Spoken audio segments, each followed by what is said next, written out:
오늘 말씀은 다윗이 온 이스라엘의 왕이 된 후에 한 일들에 관한 이야기입니다. 다윗은 수도를 예루살렘으로 옮기고 하나님의 궤를 이곳의 준비된 장막으로 옮깁니다. 오늘 말씀을 통해 이것이 의미하는 것이 무엇인지를 배우고 이 이야기를 통해 하나님께서 우리에게 말씀해 주시는 것을 듣고 은혜 받을 수 있기를 기도합니다. 먼저 5장 5절부터 9절에는 다윗이 수도를 예루살렘으로 옮기는 이야기가 나옵니다. 다윗은 현재 헤브론 유다 지파에 속한 그 성읍에 있습니다. 이 성읍은 전체 이스라엘의 지도에서 보면은 가장 남쪽에 있습니다. 다윗은 통합된 이스라엘을 위해서는 유다 지파와 나머지 11지파가 모두 받아들일 수 있는 장소에 자신이 있는 것이 필요함을 알았습니다. 그런 점에서 택한 곳이 예루살렘이었습니다. 예루살렘은 유다와 이스라엘의 경계 부분에 있으면서 아직 어느 지파에도 속하지 않은 곳이었습니다. 이곳은 출애굽 후에 베냐민 지파에게 분배되었는데 지난 400년 동안 이스라엘이 정복하지 못한 채 남아 있었습니다. 다윗은 이곳을 정복하여 수도를 삼고자 하였습니다. 그러나 이곳의 지형은 험하고 복잡했습니다. 삼면이 깊은 계곡으로 둘러싸여 있었습니다. 지극히 적은 숫자라도 수많은 적들을 이제 방어할 수 있는 그런 지형적 조건을 가지고 있었습니다. 그래서 그 땅에 살고 있는 여부수 사람들이 정복하러 온 다윗에게 이렇게 말했습니다. 네가 결코 이리로 들어오지 못하리라. 맹인과 다리 저는 자라도 너를 물리치리라. 그들의 자신감은 지난 400년의 역사에 근거했기에 근거 없는 말은 아니었습니다. 그러나 다윗은 물 깃는 대로 올라가 이곳 산성을 정복하는 데 성공했습니다. 다윗은 이때 마음에 미워하는 다리 저는 자와 맹인을 치라고 하였습니다. 우리는 이런 말씀 읽을 때 다윗이 장애가 있는 사람을 미워한 것인가? 질문이 생길 수도 있겠죠.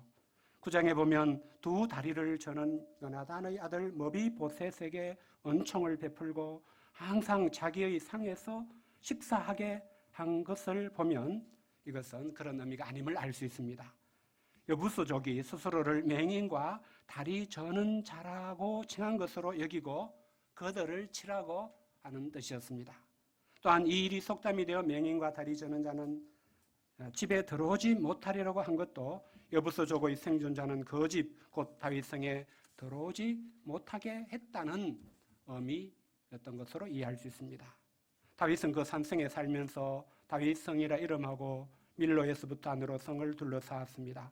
만군의 하나님 여호와께서 다윗과 함께 계시니 다윗이 점점 강성하여 갔습니다. 두로왕 히람은 다윗에게 일꾼들과 건축 자재를 보내 백향목 왕궁을 지어 주었습니다. 다윗은 이 일을 통해서도 하나님께서 자기를 세우시고 이스라엘 왕으로 삼으신 것과 그의 백성 이스라엘을 위하여 그 나라를 높이신 것을 알았습니다. 다윗은 예루살렘에 와서 처첩들을 더 두었고 그들에게서 11명의 아들이 더 태어났습니다. 고대 시대의 관습에서 보면 이 역시도 다윗이 강성하여 간 것을 보여주는 것이었습니다.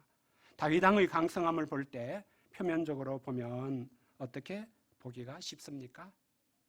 다윗 개인의 재능이나 천재성 때문에 그가 그런 성공을 거둔 것으로 볼 수 있습니다. 또 이 시대의 시대 정신으로 보면 하나님이 없는 자기 개발의 신화적 사례로 볼 수도 있습니다. 그러나 하나님을 빼고 보는 모든 관점은 사람을 높이게 될 수밖에 없습니다. 만일 다윗이 자신도 이렇게 보게 되면 필연적으로 교만해질 수밖에 없을 것입니다. 더 이상 하나님을 믿을 필요가 없는 사람처럼 살게 될 수도 있을 것입니다. 그러나 하나님은 다윗의 강성함에 대해서 그 근원이 하나님이 다윗과 함께 계시기 때문이라고 말씀해 주십니다. 하나님이 함께 계시지 않았다면 다윗은 일찍이 목장에서 곰이나 사자에게 찢겨 죽은 자가 되었을 것입니다. 다윗이라는 그 이름의 뜻대로 사랑받는 자로 성경에 등장하게 되지도 않았을 것입니다. 오늘 우리가 본문 말씀을 통해서 주목하게 되는 첫 번째 요점이 바로 이것입니다. 하나님은 다윗을 통해서 그의 강성함의 근원이 오직 하나님이 함께 계시기 때문이라고 하십니다. 다윗에게 그 시대 다른 모든 사람들과 다르게 재능과 천재성이 있다 할지라도 골리앗을 쓰러뜨릴 수 있는 물맷돌 실력을 갈고 닦았던 그의 자기 개발의 피나는 노력이 있었더라도 그 모든 것조차도 근원에 하나님이 함께 계시기 때문임을 알아야 한다는 것입니다. 이때 자신의 모든 힘과 능력, 얻고 가진 것들을 하나님의 뜻대로 쓸 수 있게 됩니다. 세상에서 많은 것을 성취하고 많은 것을 가지고 있기에 하나님을 믿을 필요가 없어 보이는 사람들이 있습니다. 기독교는 종종 가난하고 가진 것 없고 비천한 사람들에게나 필요한 그런 종교인 것처럼 오해될 때도 있습니다. 많은 것을 가진 사람들 중에는 스스로 자기는 하나님이 필요하지 않다고 말하기도 합니다. 그러나 그들에게도 왜 복음이 필요하고 그들도 하나님을 잘 믿는 사람이 되어야 할까요? 그들도 하나님이 함께 계심을 알 때 인생의 바른 방향을 가지고 살 수 있게 되기 때문입니다. 예수님은 누가복음 12장 16절부터 21절에 비유로서 한 부자의 예를 드셨습니다. 그 부자는 밭에 소출이 풍성하자 속으로 이렇게 말합니다. 내 곡간을 헐고 더 크게 짓고 내 모든 곡식과 물건을 거기에 사두리라. 또 내가 내 영혼에게 이르되 영혼아 여러 해 쓸 물건을 많이 사두었으니 평안히 먹고 마시고 즐거워하자 하리라. 가장 현대적인 사람을 보여주는 것 같습니다. 그런데 하나님이 그에게 말씀하십니다. 어리석은 자여 오늘 밤에 내 영혼을 도로 찾으리니 그러면 네 준비한 것이 누구의 것이 되겠느냐. 그 부자가 이런 결말을 맞는 것은 자신의 풍성함의 근원이 하나님이신 것을 몰랐기 때문입니다. 하나님이심을 알았으면 그런 전혀 다른 생각을 했을 것입니다. 하나님은 다윗의 이야기를 통해서 그 사람이 누구든 강성함을 가진 사람들에게 그들의 강성함의 근원이 하나님이신 것을 알게 하고자 하십니다. 이를 알므로써 어리석은 부자와 같은 사람이 되지 않을 수 있기 때문입니다. 이때 그들도 하나님을 잘 믿는 사람, 하나님의 은혜와 축복을 하나님의 백성을 위하여 쓰는 사람이 될 수 있기 때문입니다. 강성함의 때에도 겸손히 하나님을 왕으로 모시고 사는 사람이 될 수 있기 때문입니다. 이는 17절 이하에 나오는 다윗의 모습에서도 볼 수 있습니다. 이스라엘이 다윗에게 기름을 부어 이스라엘 왕으로 삼았다는 것을 듣고 블레셋 사람들이 다윗을 찾으러 다 올라왔습니다. 그들은 다윗이 전에 자기들에게 망명해 있던 것을 생각하며 다윗이 왕이 된 후에 자기들에 대해서 어떤 그런 자세를 가지고 있는가, 어떤 정책을 펼 것인가 알아보기 원했을 것입니다. 다윗이 그들의 말을 듣지 않으려고 한다면 사울에게 그랬듯이 군대를 한번 짓밟으려고 했을 것입니다. 다윗은 이를 듣고 요새로 나아갔습니다. 다윗은 이때 여호와께 이렇게 여쭙니다. 내가 블레셋 사람들에게 올라가리까? 여호와께서 그들을 내 손에 넘기시겠나이까? 여호와께서는 다윗에게 말씀하시기를 올라가라. 내가 반드시 블레셋 사람을 내 손에 넘기리라 하셨습니다. 이런 일은 보통 어떤 사람 사이에 이루어지는 일입니까? 왕과 신하들 사이에 이런 일이 이루어집니다. 신하들이 왕에게 묻습니다. 그러면 다윗은 왕으로서 결정을 하고 명령을 내리게 됩니다. 그런데 다윗은 하나님께 이렇게 했습니다. 다윗은 왕이지만 그의 왕은 하나님이셨습니다. 우리 사무엘서 공부의 주제는 여호와 우리 왕이신 하나님이라고 제가 말씀드린 적이 있습니다. 그는 왕이신 하나님의 명령을 따르는 하나님의 왕이었습니다. 다윗은 하나님의 명령대로 블레셋을 치고 여호와께서 물을 흩음같이 내 앞에서 내 대적을 흩으셨다고 고백했습니다. 그 뜻으로 바알 브라심이라 불렀습니다. 블레셋 사람들이 그런데 한 번의 패배에 포기하지 않고 다시 올라왔을 때도 마찬가지였습니다. 다윗은 이번에는 자기 경험을 의지할 수도 있습니다. 그러나 다윗은 이번에도 하나님께 여쭙니다. 하나님께서는 이번에는 올라가지 말고 그들 뒤로 돌아서 뽕나무 숲을 맞은편에서 그들을 기습하되 뽕나무 꼭대기에서 걸음 걷는 소리가 들리거든 곧 공격하라. 그때 여호와가 너보다 앞서 나아가서 블레셋 군대를 치리라 하셨습니다. 하나님께서는 이번에는 새로운 작전 명령을 주셨습니다. 다윗은 이런 하나님의 명령대로 행함으로 블레셋 사람을 쳐서 승리를 거두었습니다. 다윗의 승리 역시 이번 승리 역시 무엇을 말합니까? 다윗은 자신의 강성함의 근원이 하나님의 함께 계심임을 잊지 않았습니다. 그래서 무슨 일이든지 하나님을 찾고 하나님께 묻고 하나님께 순종했습니다.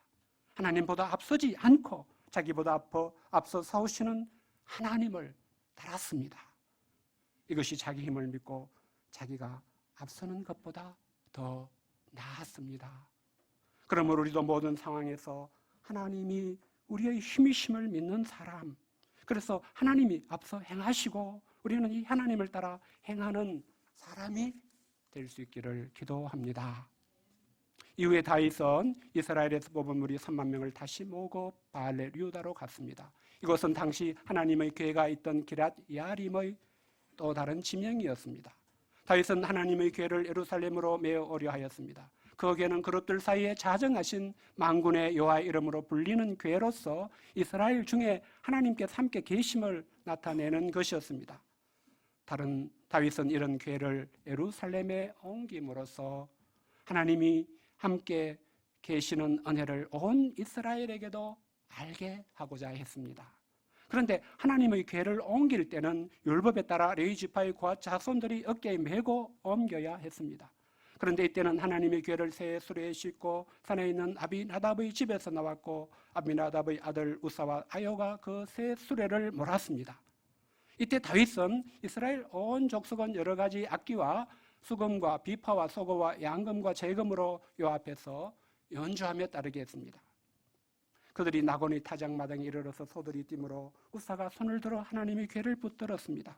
그런데 여호와 하나님이 우사가 잘못함으로 말미암아 진노하사 그곳에서 그를 치셨고 그가 거기서 하나님의 궤 곁에서 죽었습니다. 그들을 보면 새 수레를 사용하고 성대한 의식을 준비해 하나님의 일을 하였습니다. 그들을 볼 때 하나님의 일을 너무나 열심히 잘하고 있는 것처럼 보였습니다. 그러나 정작 궤를 어깨에 메고 옮겨야 하는 율법을 따르지 않았습니다. 그것이 어떤 의미가 있고 얼마나 중요한 일인지 생각하는 사람이 없었습니다. 아마도 비탈길에서 소들이 비틀거렸고 우사는 본능적으로 손을 뻗어 하나님의 궤를 잡고 지키려 했을 것입니다. 그런데 그로서는 책임감을 가지고 궤를 지키려고 한 것이 오히려 언약궤에 손을 대는 일이 되었습니다. 비록 돌발적 상황으로 인한 것이었을지라도 이는 언약궤를 대하는 평소의 자세가 드러나는 것이었습니다. 평소의 자세란 하나님께 대한 자세, 하나님을 어떻게 여기는가? 하나님은 내가 좀 손을 댈 수도 있고 내가 좀 기도해서 움직일 수도 있고 내게 달린 분, 그런 마음이 있기 때문이었습니다. 우리는 출애굽기에서 하나님이 거룩하시다는 것이 뜻하는 것을 배운 바 있습니다. 하나님은 창조주이시고 하나님의 모든 존재들은 사람을 포함해 다 하나님이 지으신 피조물입니다. 창조주이신 하나님과 피조물 사이에는 넘을래야 넘을 수 없는 선, 경계가 있습니다. 하나님이 거룩하시다는 뜻은 하나님은 피조물이 아니시다. 모든 피조물과 근본적으로 구별된다는 뜻입니다. 창세기 3장에서의 사람의 범죄는 이런 넘어서는 안 되는 선을 넘는 것이었습니다. 무엇을 정하는 것은 하나님의 주권이지 사람이 정하는 것이 아닌 그 선을 넘은 것이었습니다. 하나님은 모든 피조물들을 주관하실 수 있으시지만 피조물들은 하나님을 주관할 수 없습니다. 하나님은 성막과 그 성막 안에 있는 모든 기물들을 거룩한 하나님께 속한 성물이라고 하시고 손을 대지 못하게 하셨을 때에 그 선에 대해서 말씀하신 것이었습니다. 사람이 하나님께 손을 대고 하나님을 주관할 수 없는 거야. 하나님이 오직 주권적으로 말씀하시고 사람들은 들어야 하는 피조물이야. 하나님은 이것을 항상 분명히 하기를 원하셨습니다. 하나님은 이스라엘을 애굽에서 구원하시고 하나님의 거룩하심을 매우 중요하게 가르치신 것을 볼 수 있습니다. 모세에게 처음 나타나셨을 때에도, 모세에게 하나님의 이름을 가르쳐 주실 때에도 하나님이 가르치신 핵심은 하나님의 거룩하심이었습니다. 내 앞에서 신을 벗어라. 네가 쓴 곳은 거룩한 곳이니라 하셨을 때부터 하나님의 이름을 여호와, 나는 모든 피조물과 구별되는 그런 창조주 스스로 있는 존재야 라고 하셨을 때도 하나님이 가르치시고자 하시는 핵심은 하나님과 우리 사이에 있는 구별이었습니다. 사람이 하나님의 거룩하심을 알 때 비로소 하나님을 경외할 수 있게 됩니다.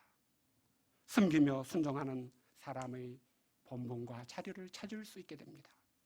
하나님으로부터 오는 생명과 모든 좋은 것을 은혜로 받고 누릴 수 있습니다. 그런데 다윗이 하나님의 궤를 옮길 때 동기는 순수했고 좋았는지 모르지만 섬기는 사람들이 방법에서 거룩하신 하나님에게 맞지 않게 섬겼습니다.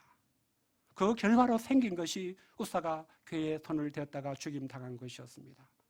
이는 하나님께서 하나님의 거룩하심을 알게 하고 가르치는 것은 어떤 경우에도 포기하지 않으심을 가르쳐줍니다. 하나님이 거룩하신 분이심을 인정하지 않고 하나님을 대하는 사람은 천천히 죽느냐, 우사처럼 갑자기 죽느냐의 차이가 있을 뿐 결국 하나님 앞에서 살 수 없습니다. 여호와께서 우사를 치심으로 다윗이 분하여 그곳을 베레사 우사라 불렀습니다. 이는 다윗이 하나님께 화를 냈다는 것은 아닐 것입니다. 다윗이 화가 난 것은 그가 온 힘을 다 쏟아 부은 하나님의 궤를 옮기는 일이 망쳐진 것에 대한 것으로 볼 수 있습니다. 아비나답이 새 수레로 옮기는 것의 심각성을 미리 알지 못하고 바른 방법으로 옮기지 못한 자신의 문제, 우사가 하나님의 궤를 잡은 문제도 화가 났을 것입니다. 그러나 다윗은 배울 것을 배우게 되었습니다. 다윗은 그날에 하나님을 두려워하게 되었습니다. 그래서 하나님의 궤가 자기에게 오게 하는 것에 부담을 느끼고 하나님의 궤를 옮겨가던 사람 오벳에돔의 집으로 메어가게 했습니다. 그러다가 뜻밖의 소식을 들었습니다. 여호와의 궤가 가드 사람 오벳에돔의 집에 석 달을 있었는데 여호와께서 오벳에돔과 그의 온 집에 복을 주셨다는 것이고 어떤 사람이 이것을 알려주었습니다. 그래서 다윗은 다시 생각을 돌이켜 가서 하나님의 궤를 기쁨으로 메고 오벳에돔의 집에서 다윗 성으로 올라갔습니다. 이때 여호와의 궤를 맨 사람들이 6걸음을 갔을 때 다윗이 소와 살찐 송아지로 제사를 드렸습니다. 이것은 다윗의 경외심을 보여주는 것이었습니다. 이제 다윗은 여호와의 궤를 함부로 대하지 않고자 했습니다. 맨 사람들이 첫 걸음을 옮기고 6걸음을 옮기기까지 조심하며 마음을 졸였음을 볼 수 있습니다. 제발 아무 일이 없기를 간절히 바랐을 것입니다. 그랬는데 아무 일이 없으므로 너무나 기뻤을 것입니다. 하나님이 우리가 궤를 어깨에 메어 옮기는 것을 받아주시는구나, 기뻐하시는구나 깨닫고 감격했을 것입니다. 다윗은 여호와 앞에서 힘을 다하여 춤을 추었습니다. 다윗은 그때 베옷을 입었습니다. 오벳에돔의 집에서 다윗성까지는 약 16km, 약 40리 정도의 거리입니다. 그들은 짧지 않은 40리 길을 이동하는 내내 즐거이 환호하며 나팔을 불고 여호와의 궤를 메어왔습니다. 다윗이 한 일이 무엇입니까? 하나님의 궤를 예루살렘으로 메어오는 것을 통해서 하나님을 예배하는 것을 백성들의 삶의 중심에 두는 일을 시작하였습니다. 지난주에도 말씀드린 것이지만 사람이 하나님을 알고 하나님의 뜻대로 하는 것만이 영혼 속에서 의미를 갖게 됩니다. 그런 점에서 하나님 앞에 사는 것만이 제대로 실제적인 것이 된다고 했습니다. 하나님을 아는 사람에게는 하나님이 자신의 삶에서 가장 중요한 실제, 허상이 아닌, 지나버리면 아무것도 아닌 것이 아닌 참된 실제임을 알게 됩니다. 그리고 이 하나님 앞에서 자신이 해야 할 가장 실제적인 일이 무엇인지 고민하고 추구하고 가장 실제적인 일을 하고자 하게 됩니다. 다윗은 그것을 알았습니다. 그것은 바로 예배였습니다. 하나님을 예배하는 것. 그것은 하나님이 사람을 위하여 앞서 모든 것을 행하시며 모든 은혜를 주신 것을 고백하고 인정하는 것입니다. 다윗이 여호와의 궤를 메어 오면서 행한 것을 통해서 하나님께서 오늘 우리에게 말씀해 주시는 것이 무엇인지 배울 수 있습니다. 오늘 본문의 두 번째 요점이라고 할 수 있습니다. 하나님을 아는 사람들은 하나님을 어떻게 예배해야 하는지입니다. 하나님을 알고 하나님을 참으로 예배하게 될 때에 누리는 은혜가 무엇인지 하는 것입니다. 하나님은 출애굽 후에 이스라엘 백성들을 광야로 인도하셨습니다. 광야는 사람이 자기 힘으로 농사를 짓거나 먹을 것을 마련할 수 없는 곳입니다. 하나님은 그곳에서 하늘에서 만나를 내려 이스라엘을 먹이셨습니다. 하나님의 백성들은 하나님이 돌보시고 책임지신다는 것을 40년 동안 가르치셨습니다. 이스라엘이 엿새 동안 힘써 해야 하는 일은 하나님이 앞서 행하시는 일을 따라 일용할 양식을 날마다 거두는 것이었습니다. 그런 후에 일곱째 날에는 안식일로 지키게 하셨습니다. 하나님은 이때 안식일을 거룩하게 지키고 아무 일도 하지 말라고 하셨습니다. 그것은 엿새 동안 하신 일에 속하는 그런 것은 하지 말고 오직 하나님께 속한 일만, 하나님을 예배하는 일만 하라는 뜻입니다. 하나님을 예배하기 위해서도 무엇인가를 해야 합니다. 아무 일도 하지 않으면 하나님을 예배할 수 없습니다. 우리가 주일 예배를 준비할 때 따르는 여러 일을 하듯이 예배하는 데 따르는 모든 일을 해야 합니다. 하나님을 모르는 사람에게는 엿새 동안 먹고 살기 위해서 하는 일은 너무너무 내게 실제적인 일이고, 일곱째 날 오늘날 주일에 하나님을 예배하는 일은 먹고 사는 일에 도움이 안 되는 비실제적인 일처럼 여겨질 수 있습니다. 그래서 옛날에 믿지 않는 우리 부모들이 이제 믿는 자녀들이 교회 간다고 하면 교회 가지 마라! 예배 드린다고 밥이 나오나 돈이 나오나! 이렇게 핍박을 하기도 했습니다.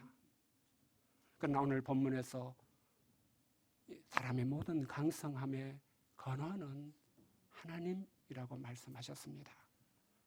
이 하나님께 감사와 찬양을 드리며 이 하나님의 뜻을 물으며 들을 수 있는 예배처럼 우리의 삶에서 실제적인 것이 없음을 배울 수 있습니다. 하나님이 우리의 강성함의 근원이기에 우리가 행하는 어떤 일도 예배보다 더 기본이 되거나 더 중요한 것은 없습니다. 우리가 평생에 이런 가치관을 세울 수 있기를 기도합니다. 우리는 예배를 중심에 둘 수 있어야겠습니다. 예배처럼 중요한 것이 없고 예배처럼 내 삶에 실제적인 것이 없음을 알고 있는 사람이 될 수 있어야 되겠습니다. 여호와의 궤가 다윗 성으로 들어올 때 사울의 딸 미갈이 창으로 내려보다가 다윗의 모습을 보게 되었습니다. 미갈이 보기에 다윗 왕이 여호와 앞에서 뛰놀며 춤추는 것이 마음의 판단이 되었습니다. 요즘 말로 사람이 참 저렴하게 보였던 것 같습니다. 그래서 다윗이 하나님의 궤를 옮기는 모든 일을 마치고 가족에게 축복하러 돌아왔을 때 미갈이 다윗을 맞으며 이렇게 말합니다. 이스라엘 왕이 오늘 어떻게 영화로우신지 방탕한 자가 염치 없이 자기 몸을 드러내는 것처럼 오늘 그의 신복의 계집종의 눈앞에서 몸을 드러내셨도다. 미갈이 볼 때는 다윗이 방탕하고 다윗이 정욕에 사로잡혀 난리치는 것으로 보였던 것 같습니다. 이때 다윗이 미갈에게 말합니다. 이는 여호와 앞에 산 것입니다. 그가 내 아버지와 그의 온 집을 버리시고 나를 택하사 나를 여호와의 백성 이스라엘의 주권자로 삼으셨으니 내가 여호와 앞에서 뛰놀리라. 내가 이보다 더 낮아져서 스스로 천하게 보일지라도 내가 말한 바 계집종에게는 내가 높임을 받으리라. 그러므로 오늘 본문의 마지막 말씀은 사울의 딸 미갈이 죽는 날까지 그에게 자식이 없었더라고 했습니다. 미갈의 이야기를 통해서 하나님은 무엇을 말씀해 주십니까? 하나님을 참으로 예배하지 않는 사람의 삶의 결국을 말해 줍니다. 하나님을 참으로 예배하지 않는 사람의 삶의 결국은 메마를 수밖에 없습니다. 모든 은혜와 모든 좋은 것들은 하나님께로부터 오고 하나님은 예배하는 자들에게 그 은혜를 주심을 믿습니다. 하나님 오늘 말씀을 통해서 다윗의 강성함의 근원은 하나님이신 것과 이 하나님께 대한 합당한 자세는 예배인 것을 우리에게 말씀해 주십니다. 하나님은 이를 우리에게 더 깊이 알게 하시고자 다윗과 우사와 미갈 세 사람을 보여주십니다. 다윗은 하나님이 자신의 강성함의 근원임을 잘 알았습니다. 사도 바울의 표현을 하면 내가 나된 것은 하나님의 은혜임을 아는 사람이었습니다. 무엇보다 하나님이 자기에게 주신 은혜가 떼지 아니하여 자기가 누구보다 많은 수고를 하였으나 자기가 한 것이 아니라 자기와 함께 하신 하나님의 은혜임을 아는 사람이었습니다. 이를 알게 다윗이 한 것은 바로 예배였습니다. 다윗은 하나님을 예배하다 힘을 다하여 예배하였습니다.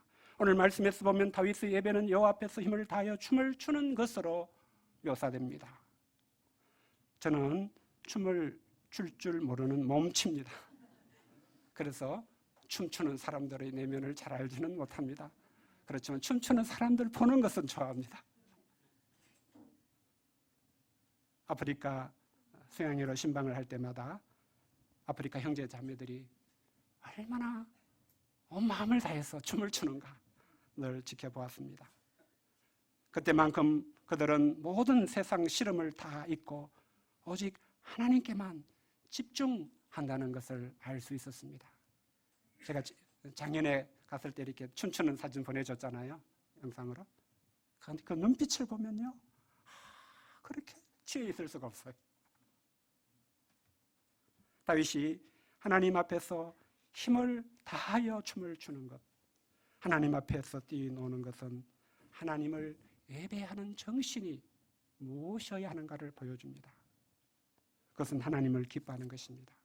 하나님을 기뻐함으로 하나님 앞에서 다른 모든 것은 까맣게 잊어버리는 것. 우리가 이것을 두고 하나님 온갖 번잡한 일들 다 내려놓고 예배에 집중하게 해주십시오 할 때 그것을 뜻합니다. 이런 예배를 통해서 앞서 행하시는 하나님을 바라볼 수 있고 믿음을 회복할 수 있습니다.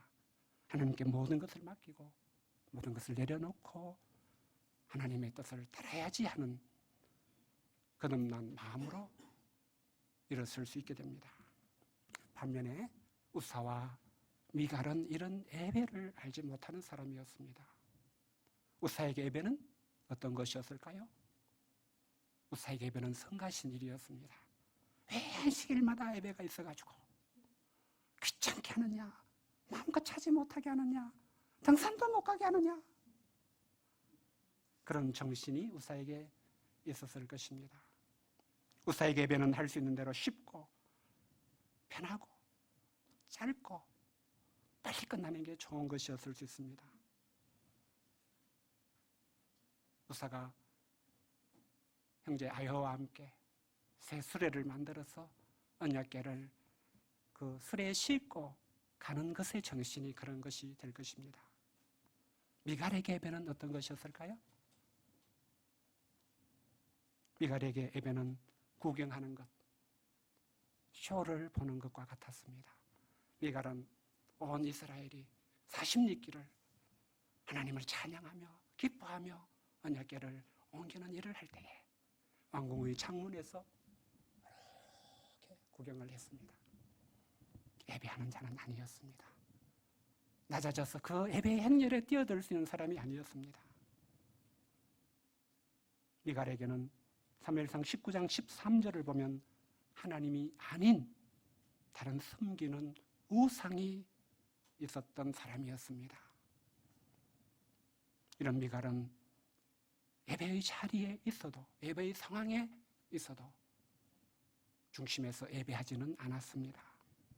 예배하는 다른 사람들을 관찰하는 사람이었고 겉으로 드러나 보이는 모습을 보면서 저 사람은 이렇고 이 사람은 저렇고 판단하는 사람이었습니다.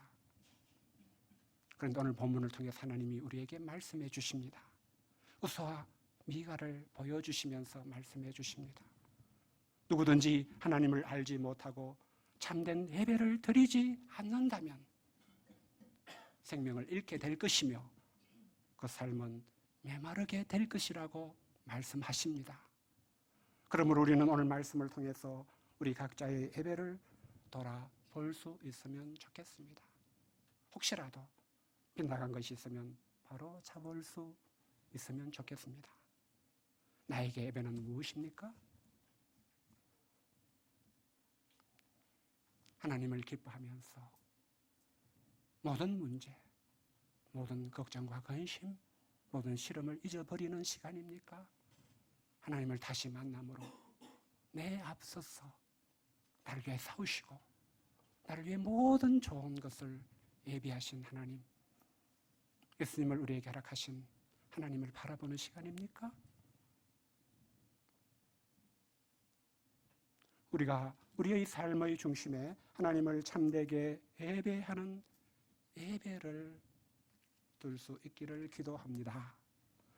우리 삶에서 유일하고 참된 실제는 하나님이시고 우리가 해야 할 가장 실제적인 일은 이 하나님 앞에 예배하는 일임을 분명히 아는 우리가 되기를 기도합니다. 그래서 우리의 삶이 로마서 12장 말씀에서 배운 것처럼 우리 자신의 인생을 거룩한 산 제사로 드리는 삶, 예배가 삶이 되고 예배의 승리자가 됨으로 삶의 승리자가 되는 그런 우리가 다 되기를 기도합니다.